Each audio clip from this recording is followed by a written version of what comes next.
Parents, there are only 8 weeks until your student's next SAT exam, and this is exactly what you should be doing between now and then. For those of you guys that don't know me yet, my name is Jared Nguyen. I'm the founder and director of Geometry Guru's SAT Prep, and at this point in my career, I have helped hundreds of students increase their SAT scores so that they can go to their dream colleges or qualify for scholarships. With that being said, family, I'm going to waste no time. Let's get straight into it. You have 8 weeks until your next exam. Now what? Well, first of all, if you haven't started yet, or if your student hasn't started yet, start something. I don't care if it's with me. I don't care if it's with a different tutor. I don't care if it's with, by themselves. They need to start something to maintain the consistency. Because 8 weeks, yes, you realistically should have started 2 to 3 weeks ago, right? Even more than that if you're scoring lower, but it's still not too late. Now, next thing, first and foremost, the efficiency index. That's always step number one. Now, so many students, they focus too much on what they get wrong. So they'll do a diagnostic exam, or they'll go to a test prep company, they'll do a diagnostic exam, and they focus too much on the concepts that they got wrong. So what happens is they just spam those types of problems over and over and over again because that's all they know how to do. But it doesn't take into account why they actually got it wrong. Because not always will what you got wrong be the same thing as what you actually need to work on.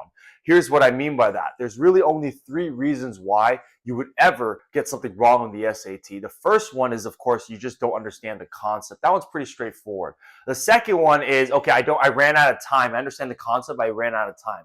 The third one is fatigue. Like, I spent so much time on the beginning portion of the exam that by the time I got to this part of the exam, I'm tired, I'm fatigued, right? I'm panicking because I'm running out of time, things along that nature. Now, if you don't understand why you got those problems wrong, then you're not going to be able to fix the underlying issue. Just doing problems over and over and over again, just you got them wrong.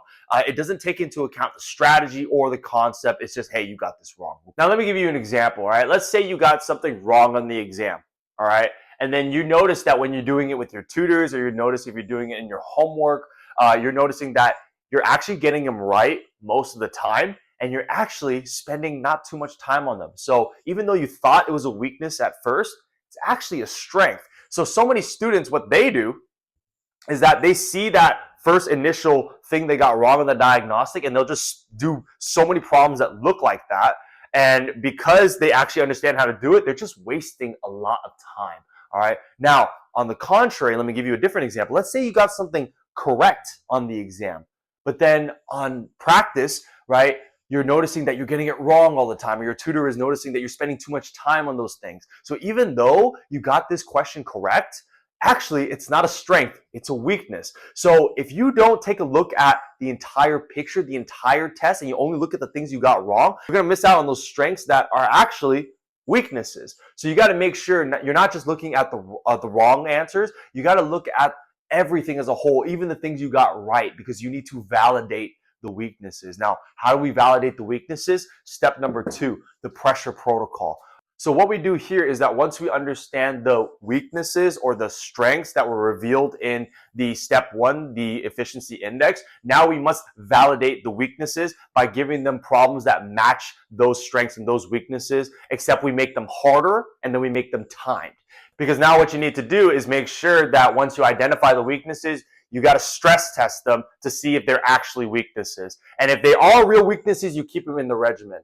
On the contrary, same thing with strengths, right? You got to validate that these are strengths, because if they actually are strengths, then you need to make sure they're not in your regimen so you don't waste time doing those types of problems, right? Now, most importantly, once you do step number 1 and do step number 2, you need to move on to step number 3, which is what we call here the test simulation.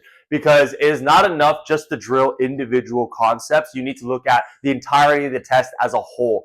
So what so many students do is they do one of these 2 things. They either do too many practice exams without doing step number 1 and without doing step number 2, or they use tests that are just way too easy for them in comparison to the real thing. What they'll do is they'll use the College Board Blue Book, they'll use a bunch of random online tests that they found on the internet, right? And they're noticing that those tests are actually 100 points to 150 points too easy in comparison to the real thing.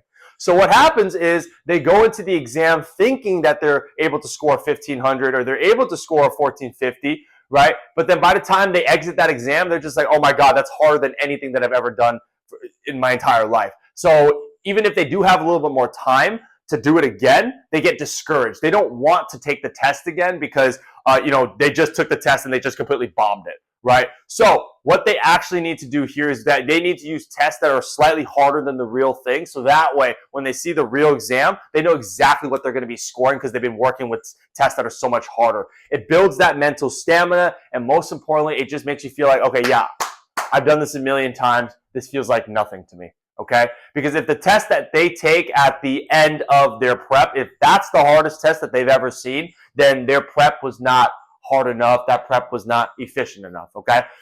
All right, family, that's it for today's video. If you guys need some help applying this to your team situation, send me an email or send me a DM. I'll be more than happy to give you some advice. No obligations. All right? Have a great rest of your day. I'll see you in the next one.